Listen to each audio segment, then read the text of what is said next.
말씀은 성화라는 말씀으로 오늘 시작으로 한 몇 주 우리가 진행하게 될 텐데요. 사실은 성도의 실제적인 삶 속에서 제일 중요한 부분이 이 성화입니다. 왜냐하면 이 성화라는 것은 우리의 구원의 서정 가운데 하나님께서 우리에게 요구하시는 바가 가장 큰 부분이 성화이기 때문에 그렇습니다. 이 성화에 대한 부분을 우리가 온전하게 준행하지 않을 때 우리는 딱 그 구원파처럼 되는 거예요. 그러니까 자기의 마땅한 행위에 대한 부분을 우리가 분명히 구분해야 됩니다. 중생함과 성화에 대한 부분이 구분되어져서 우리가 받아들이지 않으면 우리가 아무런 행위 없이 그냥 막 살아도 된다라는 잘못된 방향으로 흐르게 되는 거예요. 분명히 결론부터 말한다면 우리가 중생에서 배웠던 것처럼 우리의 행위가 우리를 구원하는 참된 중생의 사건에 영향을 미칠 수 없습니다. 우리의 행위는 절대 우리가 중생함에 있어서 영향을 미칠 수 없고, 그 중생이라는 것은 철저하게 삼위 하나님의 언약, 그래서 창세 전에 이미 삼위 하나님께서 언약하신 사건이 있어요. 그걸 구속 언약이라고 신학적으로 말합니다. 성부 성자 성령 하나님께서 우리를 이미 택하신 언약이에요. 이미 창세 전에, 이 땅이 창조되기도 전에 하나님께서 하나님의 사랑하심과 뜻하심에 의해서 여러분들 모두를 택하셨습니다. 그 택한 백성을 택하셨고 그들을 이미 중생케 했어요. 그래서 우리는 그렇게 중생받은 자입니다. 그래서 중생은 오직 은혜로 우리가 얻은 참된 구원이죠. 근데 이것은 단회적인 사건이고 개인이 자기의 열심을 가지고 이뤄낼 수 있는 사건이 아닌 것이 분명해요. 근데 그렇게 중생받은 성도에게 하나님께서 요구하시는 바가 있다라는 겁니다. 바로 제가 전에 그 입양에 대한 부분, 자녀로 하나님께서 우리를 자녀 삼으셨다라고 했을 때 하나님의 자녀가 됐으면 그 전까지는 죄의 종이었고 죄의 자녀, 마귀의 자녀에서 죄된 노릇으로 살아가던 사람이 이제는 하나님의 자녀가 됐으면 여전히 그 마귀의 자녀와 같이 죄의 자리에 있는 모습 그대로 살아가면 됩니까? 안 됩니까? 안 되죠. 그렇게 하면 나를 이제 양자 삼으신 하나님의 영광을 가리는 역할을 하게 되는 거예요. 그래서 하나님께서 우리를 이제 하나님의 자녀로 합당하게 살아가기 위해서 우리에게 요구하는 바가 있는 거예요. 예를 들어서 우리가 그 정글북을 떠올려 보면, 그 정글북 소설에 보면은 그 모글리가 나오잖아요. 이 모글리가 늑대 무리에서 살았단 말이에요. 늑대 무리에서 살았기 때문에 사람의 행동 방식을 알지 못하고 네 발로 기어다니고 막 쥐 잡아먹고 막 이렇게 살았을 거예요. 근데 예를 드는 거예요. 그 모글리가 왕족이었다고 치죠. 그래서 참 아버지인 왕이 그 늑대 소년을 데려온 거예요. 데려와서 이제 왕자의 옷을 의복을 입히고 왕자의 그 신발 이런 것들을 다 갖추어 입히고 딱 생활하게 한다고 해서 그 옷을 입었다고 해서 그 소년이 바로 왕자처럼 품위 있게 걷고 품위 있게 말하고 품위 있게 먹겠습니까? 그렇게 되지가 않죠. 분명히 왕자의 의복을 입었는데 불편해할 것이고 소리 지를 것이고 괴로워할 것이고 그 품위에 맞는 모습이 전혀 드러나지 않을 거예요. 막 아닌 게 아니라 원래 다 벗고 살았으니까 그냥 똥 싸고 오줌 싸고 했을 거예요. 그러면 왕자의 옷을 입혀놨어도 어떻게 있겠습니까? 더러움으로 또 똥 싸고 오줌 싸고 하는 거예요. 음식을 잘 차려놓고 거기다가 포크도 놓고 스푼도 놓고 나이프도 놓고 이렇게 잘 차려놨어도 거기에서 그냥 자기 손으로 막 집어먹고 지나가다가 쥐 있으면 얼른 뛰어가서 잡아가지고 쥐 뜯어먹고 아마 그런 모습으로 살 겁니다. 그러면 아버지 되는 왕은 그걸 그냥 보고 있으면 됩니까? 안 됩니까? 그걸 보고 있지 않죠. 왕의 품격에 맞는 교육을 할 겁니다. 그 교육의 과정은 그 늑대 소년에게 비춰볼 때는 너무 괴로운 시간들이에요. 자기 마음대로 할 수가 없는 너무나도 고통스러운 시간들이에요. 왜 나한테 이러지? 왜 나를 이렇게 괴롭게 만들지? 왜 이렇게 나를 힘들게 억압하지라고 느낄 거예요. 근데 사실은 그것은 힘들게 억압하는 겁니까? 그렇지 않아요. 늑대와 사람은 다르기 때문에요. 사람이 늑대처럼 이렇게 쥐 뜯어먹고 하면 이 안에서 다 제대로 소화해내지 못하고 일반적인 사람이 사는 것보다 훨씬 일찍 죽게 됩니다. 더 일찍 죽게 되고, 그리고 말 그대로 이 관절의 형태나 모든 창조 섭리의 형태 자체가 다르잖아요. 그러니까 그 소년은 그것을 결국 견뎌내지 못하고 몸이 망가지게 돼 있어요. 그것을 부모된 입장에서는 그냥 보고 있지 않아요. 고쳐줄 겁니다. 그 왕의 품격에 맞는 행동 거지를 가르쳐야 합니다. 어떻게 먹어야 하며, 무엇을 먹어야 하며, 옷을 입을 때는 어떻게 입어야 하며, 어떻게 살아가야 될지는 살아가야 그게 사람다운 삶인지를 알려줘야 되는 것입니다. 하나님께서 우리에게 바로 이미 그 아이를 데려온 것은 이제 누구도 다시 그 아이를 늑대무리로 쫓아낼 수 있습니까? 없습니까? 없어요. 예, 그걸 중생이라고 한다면 그 아이에게 교육해 나아가서 점점점 인간다운 삶을 살아가게 하는 과정, 이 과정도 그 아이를 구원했다, 그 아이를 그 늑대무리 속에서 건져내어서 구원했다라는 그 과정에 포함되어져 있는 것입니다. 그래서 우리는 하나님께서 우리를 구원하신 구원의 중생이라는 구원의 가치, 영원한 천국의 백성으로 이미 부른 것은 단회적으로 끝난 것이라고 한다면, 그 자녀가, 이미 구원받은 자녀가 인간답게 점점점 교육받는 과정, 점점점 자라나는 과정, 점점점 왕의 품위에 합당하게, 인간의 모습에 합당하게 자라나는 과정을 성화라고 할 수 있다는 것입니다.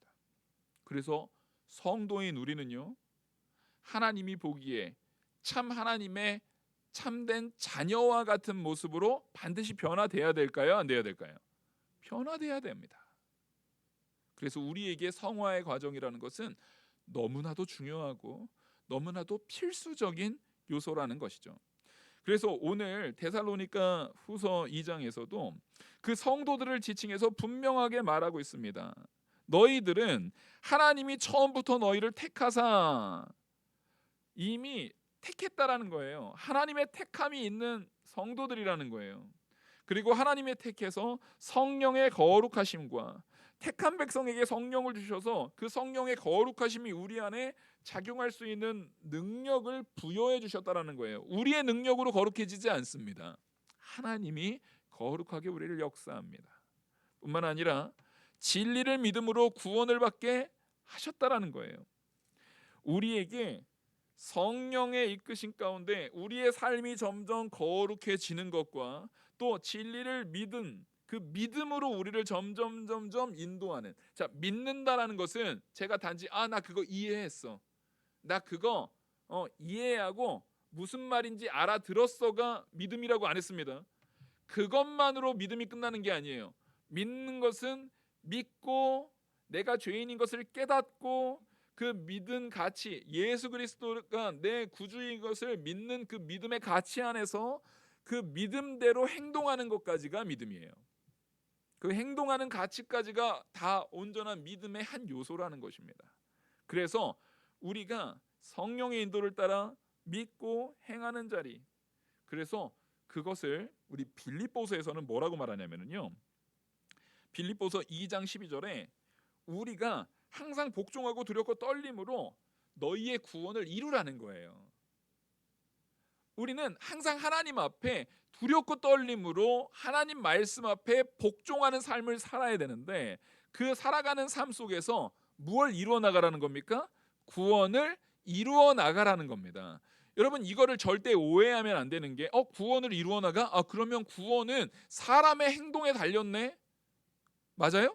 아니죠. 전혀 아니에요.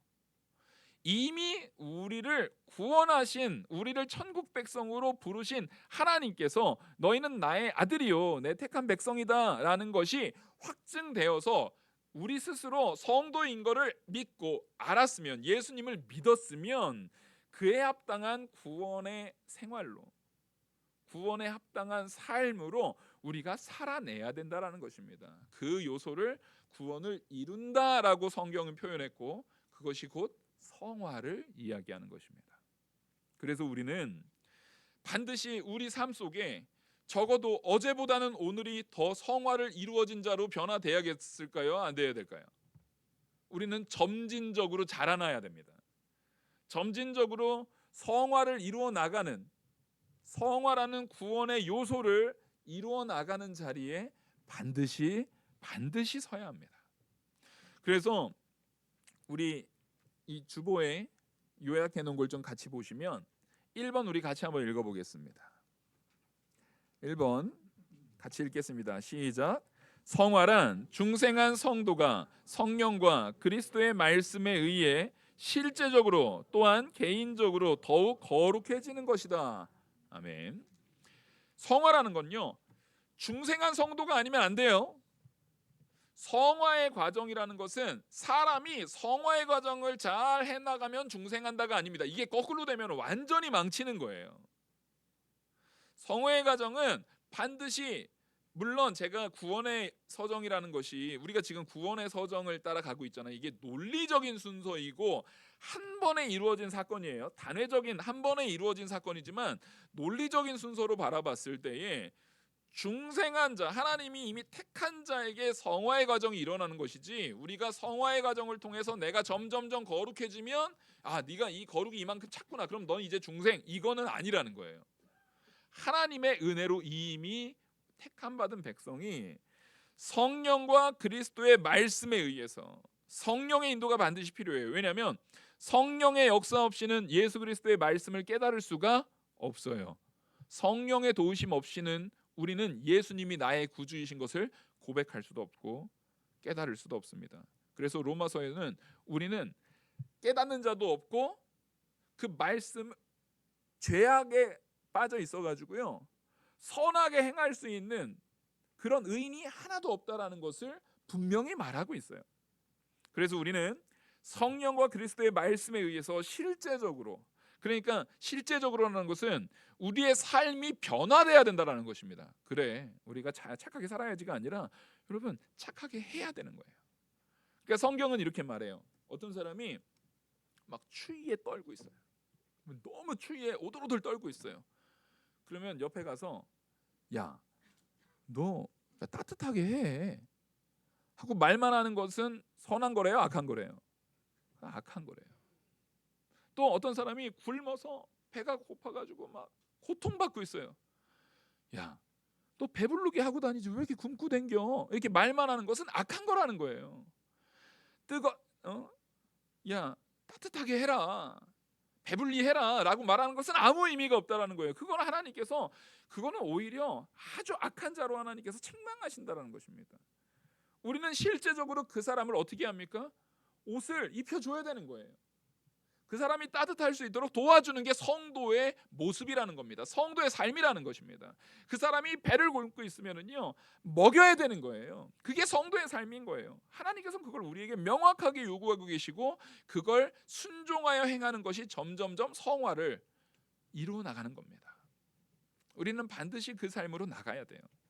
그래서 요한복음 17장 17절 우리 같이 한번 읽겠습니다. 요한복음 17장 17절 같이 읽겠습니다. 시작. 그들을 진리로 거룩하게 하옵소서. 아버지의 말씀은 진리니이다. 아멘. 하나님께서 우리를 택하셨을 때에, 자, 중생의 사건이에요. 중생의 택하심의 사건은 성도 하나님의 계획하심과 성자 예수 그리스도의 우리의 구원을 완성하시는 역사, 이 땅에 오셔서 십자가에 못 박혀 죽으시고 부활하심으로 우리의 구원을 완성하신 역사와 성령 하나님의 우리의 구원이 우리에게 적용되어서 순종할 수 있게 이끄시는 삼위 하나님의 역사거든요. 그 삼위 하나님의 역사이기 때문에 이것은 반드시 하나님께서 우리 안에 역사하는 거니까 내 안에서 이게 취소되거나 실패되거나 좌절될 수가 있습니까? 없습니까? 없어요. 삼위 하나님의 역사예요. 그러니까 우리는 반드시 변화되게 되어 있습니다. 그래서 오히려 내가 교회는 다니는데 죽을 때까지 변화가 안 돼요. 교회는 다니는데 예를 들어서 뭐 단적인 예로 내가 마약상을 해요. 제가 요즘에 한국의 그 마약 범죄들에 너무 큰 충격을 받고 있어서 자꾸 마약 예를 들어요. 어쩌다가 한국이 이렇게 마약 범죄가 그것도 학생들에게까지 손을 뻗었는지 정말 통회할 일입니다. 예를 들어서 어떤 사람이 마약상을 한다고 치죠. 근데 그 사람이 마약상을 하는데 자기 마음에 그런 뭐랄까 위로를 받기 위해서 교회를 나간다고 생각을 해보세요. 마약상을 하면서 교회를 나가요. 근데 교회 가가지고 아유 하나님 제가 또 죄를 지었습니다. 용서하여 주시옵소서 하고 스스로 마음의 위로를 받고 또 나가서 마약을 팔아요. 그럼 그걸 성도라고 볼 수 있습니까? 그 사람이 죽을 때까지 그것을 회개하지 않고 그냥 자기 마음의 안위만 가지고 나아가서 계속 죽을 때까지 마약상을 한다면 그 사람을 구원받은 사람이라고 볼 수 없어요. 정말 내가 성도면 반드시 죄의 요소를 끊어내고 점진적으로 조금씩이라도 변화가 있어야 돼요. 이거는 결과론적인 거라기보다 과정적으로 우리가 하나님께서 택한 백성이면 하나님께서 그 사람을 그 죄의 자리에 그대로 내비두도록 두십니까? 안 두십니까? 안 두신다라는 거예요. 우리는 그 사건을 정확하게 구약의 출애굽 사건을 통해서 확인할 수 있는 거예요.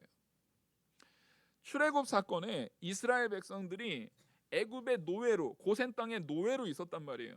자, 모세를 하나님이 보내서 그들을 출애굽시키려고 하는데 엄밀히 따져서요. 모세가 왔을 때 고센 땅에서 종로로 타던 사람들이 분명히 애굽에서 고통받고 괴로웠고 힘들었지만 정작 나가려는 애굽을 나가서 자기들이 모세를 따라서 나가려는 용기가 있었습니까? 없었습니까? 없어요. 우리는 그런 능력 없는 자들이에요.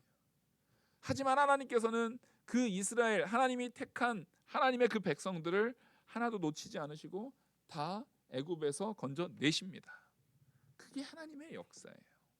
우리는 그래서 그렇게 인도받은 그 백성은 광야의 시간을 통해서 점점점 하나님을 알아가고 하나님 앞에 보다 거룩해지고 하나님의 은혜 안에서 개개인이 처음에는 모세를 따라서 우르르 나온 것 같지만 그 안에서 개개인의 신앙의 가치가 점점점 드러나는 모습이 온전히 밝히 드러난다라는 것입니다. 그래서 거기에서는 여호수아도 나오고 갈렙도 나오고 그런 신앙의 훌륭한 유산을 우리에게 보여주고 있는 신앙의 선진들이 결국엔 처음에는 다 하나같이 겁에 질려 있고 엉망인 그 노예의 자리에 놓였던 사람들 안에서 나타난다는 거예요. 그렇게 하나님은 우리를 자라나게 하십니다.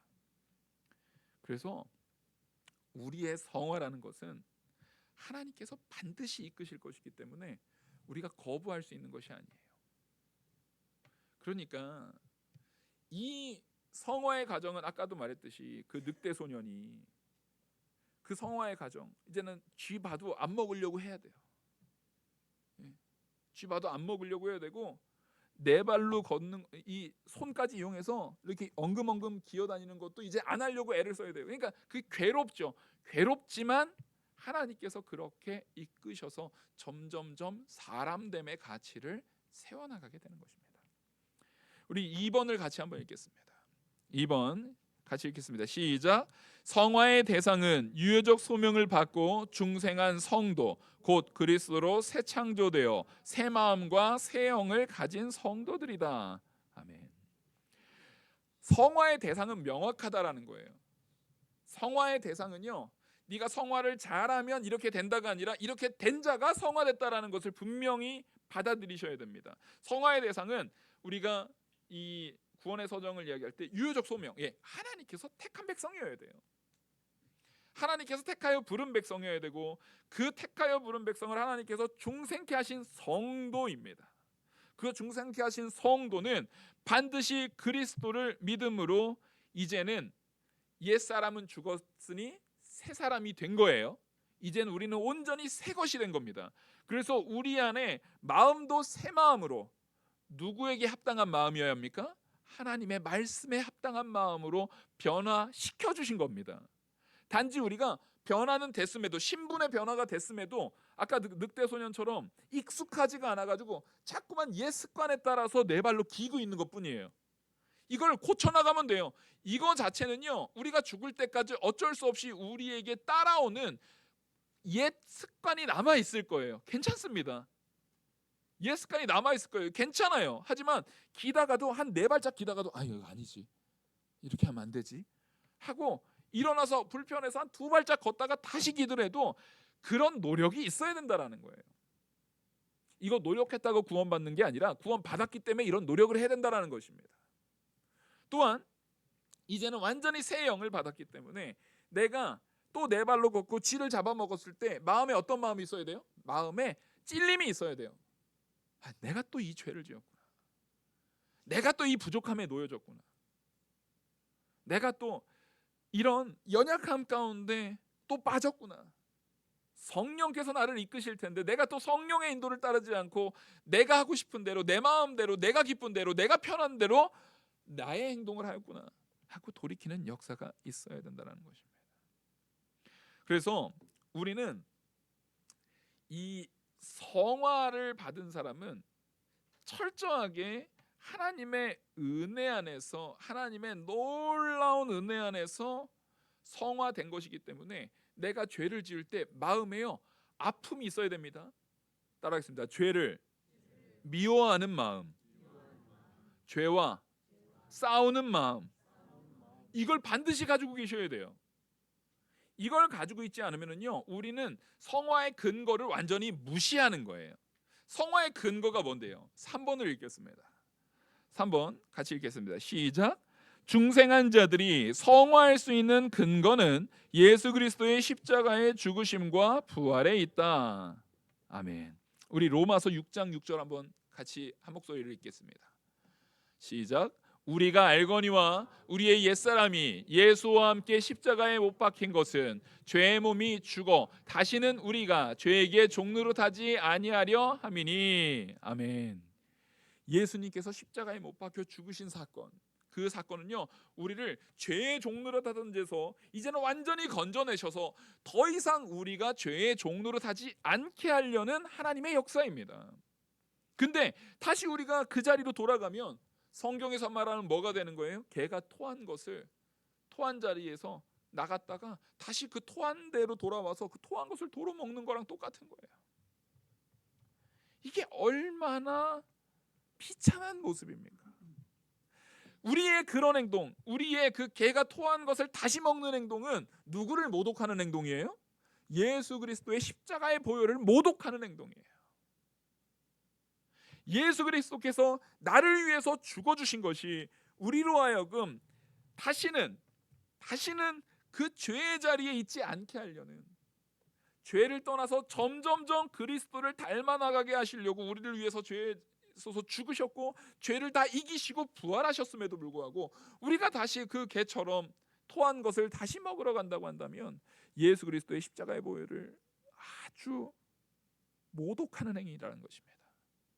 그래서 우리의 성화에 있어서 내가 성화를 이루어나가는 근거가 예수 그리스도의 십자가의 보혈의 사건이다라는 것을 마음에 온전히 새기시기 바랍니다.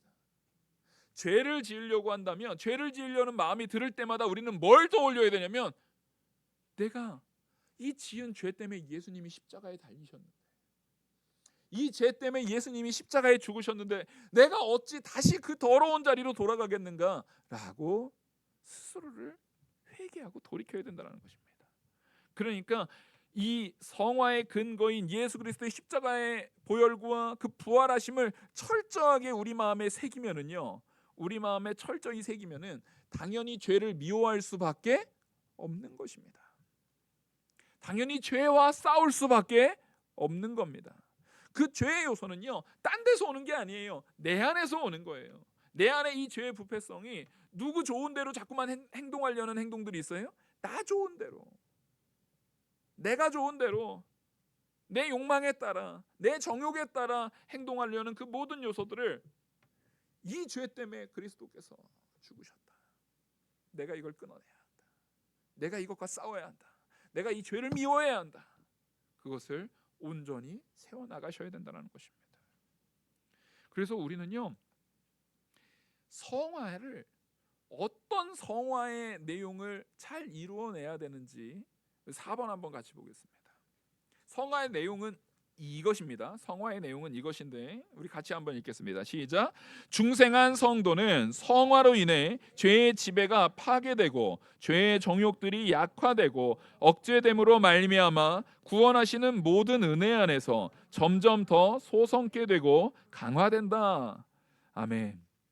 제가 이 주보를 드리고 이렇게 하는 거는 요 내용을 이 성경 구절 거기다 다 적어놨잖아요. 오늘 한번 읽어봤으면 집에 가셔서도 요 내용을 한번 읽어보고 그리고 설교도 한번 다시 들어보고 하라고 이렇게 한 거예요. 이거를 이왕이면은요, 주보는 버려지잖아요. 이왕이면 여러분들의 노트를 하나 만들어서 이거 딱 적기도 편하게 제가 항상 해놓잖아요, 그죠? 이거 얼마 안 걸려요, 이거 적는데. 이만큼 내용을 이거 줄이려고 아주 고민을 많이 해요. 그러면 거기다가 내가 적어보고 그 성경 말씀을 찾아서 성경 말씀도 적어보는 것이요, 우리한테 중요한 마음가짐의 변화를 야기시킵니다. 여러분, 기록에는 능력이 있어요. 내가 무언가를 기록하잖아요. 내가 무언가를 기록할 때 그 기록은요, 큰 힘을 가지고 있습니다. 안 믿는 사람들도요, 그 우리가 흔히 얘기하는 자기계발서 이런 데 보면요, 기록하라고 엄청 말해요. 기록의 능력이 있다라는 것은 안 믿는 사람들도 알아요. 근데 우리는 그 말씀을 들으면서 그것을 기록해 나가는, 한번 써보는 거예요. 오늘 읽은 것처럼 내 마음에 한번 새겨보는 거예요. 우리가 어떠한 성화의 내용을 가져야 되는가? 예, 그거는요, 중생한 성도는요, 성화로 인해서 성령께서 우리를 이끄시는 그 성화의 삶을 통해서 죄의 지배가 파괴됐다라는 것을 깨닫게 되는 거예요. 우리가 점점 죄에서 떠나서 죄를 이겨나가고 점점 거룩하게 변화되면 변화될수록, 자, 처음에는 죄가 더 많이 덕지덕지 붙어 있으니까 내 몸이 자유로워요, 안 자유로워요? 자유롭지가 않아요. 근데 우리가 이제 운동을 할 때 더 많은 무게를 들고 운동하던 사람이 군대에서요, 이렇게 군장을 메고 행군을 하잖아요. 그러면 이렇게 행군을 하다가 이제 제가 신교대 조교를 하다 보니까 훈련병들한테 이제 행군 그 6주차 때, 요즘은 6주까지 안 하죠. 6주차 때 이제 행군을 시켜요. 그 친구들이 군장 딱 20kg에 맞춰서 들고 가다 보면은 힘들어가지고 막 낙오를 하는 친구들이 있어요. 근데 이게 낙오를 하는 경험이 그 아이의 군 생활에 엄청 영향을 미쳐요. 그 행군 그게 별것도 아닌데 사실 그 별거 아니거든요. 근데 내가 마지막까지 자기가 걸어갔다라는 그 의식, 그 내가 마지막까지 걸어갔다라는 것 자체가, 마지막까지 걸어가지 못하고 거기에 이제 의무대 차가 있어요. 차에 타서 나중에 도저히 못 걷는 애들은 차에 타서 가요. 차에 타서 가게 되는 경우에 이 아이들이 실제로 통계적으로도요, 자대로 배치받아가지고 군 생활하는데 군 생활에 차이가 많이 나요. 그래서 어쨌든 이 아이들이 제가 있는 그 소대원으로 들어온 순간부터는 기도하는 거예요. 하나님께서 보낸 이 만남의 관계잖아요. 그래서 결심했던 게, 신교대 조교를 하면서도 내가 절대로 제대할 때까지 절대 욕하지 않겠다, 그 결심을 하는 거예요. 왜냐면 저는 그 조교이기 전에 성도이기 때문에 아이들한테 끝까지 욕을 안 해요. 그리고 이 아이들이 적어도 우리 소대원이 행군을 끝까지 다 할 수 있도록 돕는 거예요. 뭐냐면 이게 같이 이렇게 한솥밥 먹고 애들 훈련시키고 맨날 같은 내무반에서 생활하다 보면은 어떤 애는, 사람은 다 되게 애들이 지혜롭고 다 좋은 아이들입니다. 근데 타고나기를 몸이 약한 애들이 있어요. 타고나기를 몸이 약한 애들이 있어요. 그러면 타고나기를 몸이 약한 아이들은 도움을 조금만 주면 또 잘 해낼 수 있어요. 그럼 그 아이들은 처음 시작부터, 이제 행군 시작부터 일정 부분까지는 들고 가게 합니다. 왜냐하면 그 자존감의 문제거든요. 근데 그러다가 얘가 지쳐서 안 되겠다 싶으면은 그 군장을 이제 제가 들어줍니다. 그리고 일부러 옆에서 같이 걸어요. 뭐 총도 들어주고 어쨌든 그것만, 그 무게만 내려놔도 걷는 데에 정말 큰 힘을 얻는 거예요. 우리가 죄의 자리에 놓여져서 이게 덕지덕지 붙어 있어요. 근데 우리의 죄의 짐을 누가 덜어주시고 계시는 거예요? 예, 그리스도께서 덜어주니까 우리가 갈 수 있는 거예요. 예, 그걸 떠올리면은요, 이미 그 죄의 짐을 그리스도에게로 도움을 받아서 살아가고 있는 우리들이 이제 그것을 이미 누린 우리가 아직 그 죄짐에 짓눌려서 살아가고 있는 사람들을 마땅히 돕는 게 마땅합니까? 안 마땅합니까? 마땅합니다. 마땅한 거예요. 그걸 도와주면 그 사람이 더 효과적으로 그리스도를 닮아나가는 일에, 하다못해 행군하는데 그거 하나 성공하는 걸로도 애들이 얼마나 마음에 큰 위로를 받고 큰 이 마음에 기쁨을 누리는데, 우리가 신앙인으로서 참된 신앙생활을 해나가는 일을 돕는 일에 여러분 우리가 등한시하면 되겠습니까? 자녀에 있어서 그거 도우셔야 돼요. 내 형제에게 있어서 그 신앙생활의 가치를 도우셔야 돼요. 그 짐을 덜어주려고, 그게 내가 덜어주고 나서도 스스로 자랑하지 마세요. 아, 내가 너 임마 짐 덜어준 거야, 내가 너 도와준 거야, 이게 아니라 이미 우리가 자랑할 수 없는 것은 내 짐을 누가 먼저 덜어주셨다라는 것을 깨달을 때 그리스도께서 이미 덜어주셨잖아요. 이미 도움받은 내가 그 사랑을 이 사람에게도 전해주고 같이 도와주면서 스스로 무슨 자랑을 해요? 자랑할 것이 없고 하나님께 받은 사랑 온전히 다시 그대로 전해주고 베푼다라는 마음가짐으로 우리는 살아가야 된다라는 거예요. 그 짐 덜어주는 게 별거 아닌 것 같은데 엄청난 변화를 야기시킵니다. 엄청난 변화를 야기시켜요. 우리는요, 그런 삶을 살아가는 게 성도라는 거예요. 남이, 그래서 아까 말했던 것처럼 남이 추워 떨고 있으면은요, 뭐 해야 되는 자예요?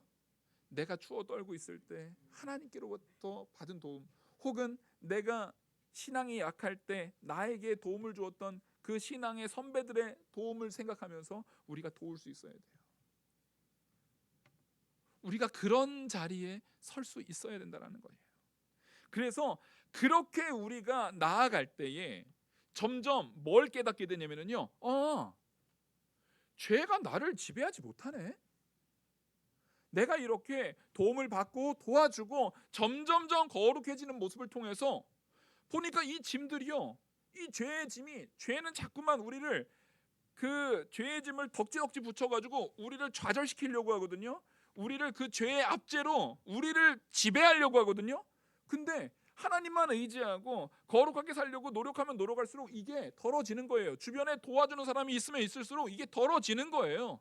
그런 걸 통해서 죄가 우리를 지배할 수 없다라는 것을 깨닫게 됩니다. 그러니까요, 여러분들이 이제 막 초신자이거나 이제 막 믿음이 연약한 자녀들이거나 이제 믿음이 연약한 우리 신앙의 공동체 안에 있는 사람들을 도와줄 때에 그 사람으로 하여금 죄가 나를 지배하지 못하고 나를 돕는 이가, 하나님께서 보내주셔서 나를 돕는 이가 이렇게 많구나라는 것을 깨닫게 하는 좋은 하나님의 사역에 동역하는 역사를 이루고 계시는 거예요.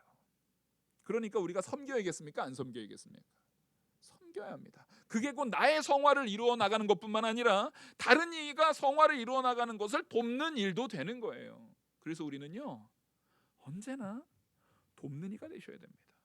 그러면 성도 한 명 한 명이요, 그 성화로 인해서 내가, 죄가 더 이상 나를 지배할 수 없구나, 내가 죄의 지배를 파괴하고 얼마든지 하나님께서 이미 이겨놓은 싸움이기에 내가 거기서 얼마든지 벗어날 수 있구나 라는 중요한 진리를 깨닫게 됩니다. 그리고 죄의 정욕들이 약화된다라는 것을 점점 알게 되죠. 이게 점점 벗어지면 벗어질수록 더 가벼워지는 거예요. 이게 약화되는구나. 하나님의 역사는 죄의 지배를 나에게로부터 약화시키고 내가 점점 더 거룩하게 나갈 수 있도록 이끄시는구나 라는 것을 깨닫게 됩니다. 그것으로 통해서 구원하는 모든 은혜 안에서 여러분 우리가요 점점 강해지는 거예요. 성도로 점점 강해지는 거예요. 그래서 옛날에는 어떤 사람을 이해할 때 저 사람 정말 이해한대, 어떻게 사람이 저렇지? 라고 했는데 내가 믿음이 점점 강해지면 강해질수록 이제는 그 사람의 그런 무례한 행동이 어느 순간에는 감당할 만한 내용이 되는 거예요. 어느 순간에는 그것을 내가 충분히 감당하고도 남을 능력을 하나님께로부터 훈련받아서 내가 강해진 것을 발견하게 되는 거예요. 그렇게 우리는 나아가는 겁니다. 그래서 이 결혼을 통해서 우리에게 얻어지는 게 많은 게, 처음에는 남자도 여자도 다, 남자는 자기만 위해서 사는 거예요. 아내를 처음에 이제 결혼할 때도 자기가 이뻐서 좋은 사람, 내 마음에 들고 내가 좋아하는 사람, 자기의 정욕대로 여인을 만나고, 여자도 자기가 좋아하는 대로 남자를 만나요. 근데 같이 살아보면 좋은 것만 있는 게 아니잖아요. 그 안에서 서로 맞춰 나가야 되고 서로 이 섬겨야 되는 일들이 있을 때 힘들어요.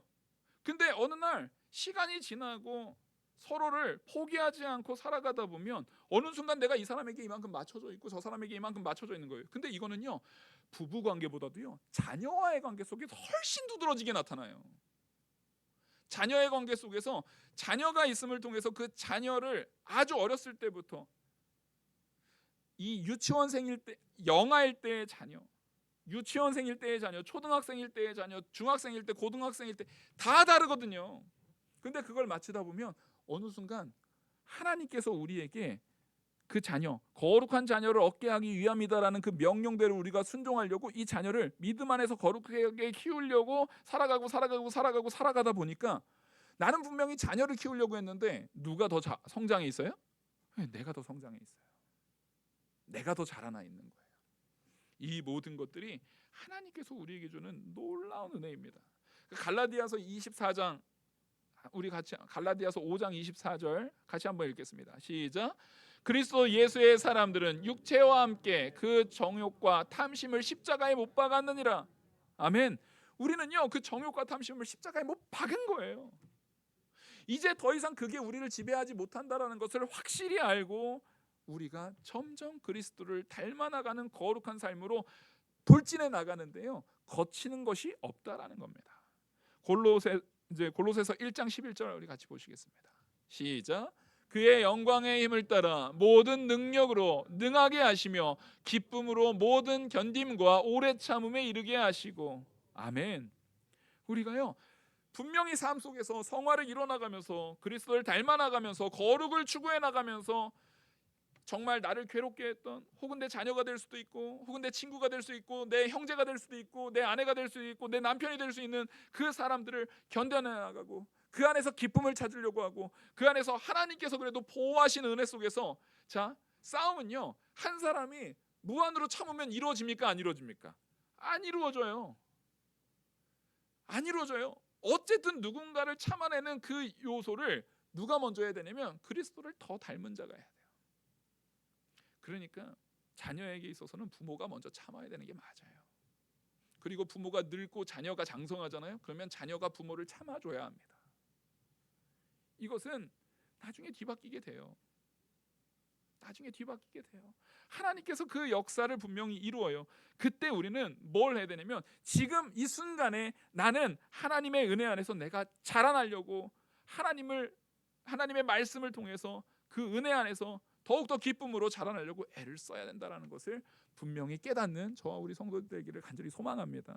마지막 5번 우리 같이 한번 읽겠습니다. 시작. 성화의 목표는 참된 거룩의 실행과 추구함이다. 아멘. 결론입니다. 여러분, 이 말씀에 더 이상 설명이 필요 없죠. 거룩을 실행하십시오. 참된 거룩을 추구하십시오. 히브리서 12장 14절 우리 같이 한번 읽겠습니다. 시작. 모든 사람과 더불어 화평함과 거룩함을 따르라. 이것이 없이는 아무도 주를 보지 못하리라. 아멘. 우리는 주님을 보지 않고 살 수 있는 존재입니까? 아닙니까? 아니에요. 우린 이미 우리가 선택하는 게 아니야. 하나님이 우리를 택했어요. 여러분들은 반드시 우리 주님을 볼 겁니다. 아멘. 근데 이 땅에서도 우리 주님을 봐야 해요.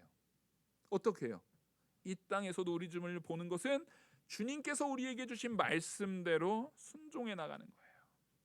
주님께서 우리에게 주신 말씀대로 거룩을 추구해 나가는 거예요. 주님께서 우리에게 주신 그 뜻대로 우리가 삶의 행실로 살아갈 때에 주님께서요 그 얼굴을 우리에게 돌려 비춰주십니다. 스데반 집사님이 그 말씀을 선포하고 그 말씀대로 온전히 살다가 부당하게 순교를 당할 때에 예수님께서 그를 향해 얼굴을 향하여 주시고 그 스데반 집사님을 위해서 서서 기도하신 것과 마찬가지로 주님께서 우리를 향해서 이끄시는 그 역사를 우리가 바라볼 수 있습니다. 바로 성화는 그것을 목표로 하는 거예요. 예수 그리스도를 닮아서 참된 거룩을 실행하시고 그것을 추구해 나가는 저와 우리 모든 성도님들 되기를 간절히 축원합니다. 기도하겠습니다. 은혜와 사랑이 무한하신 하나님 아버지, 오늘 이 말씀이 우리에게 주어졌습니다. 우리의 성화가 성령의 인도와 놀라운 사랑 안에서 그리스도를 닮아나가는 참된 은혜로 이루어질 수 있도록 도와주시고 이끌어 주시옵소서. 그 이끄심에 우리를 순종케 하시고 그 이끄심 가운데 우리가 참된 성화를 추구해 나가는 우리들 되게 하여 주시옵소서. 이 모든 말씀 살아계시는 우리 주 예수 그리스도의 이름으로 기도 올리옵나이다. 아멘. 찬송가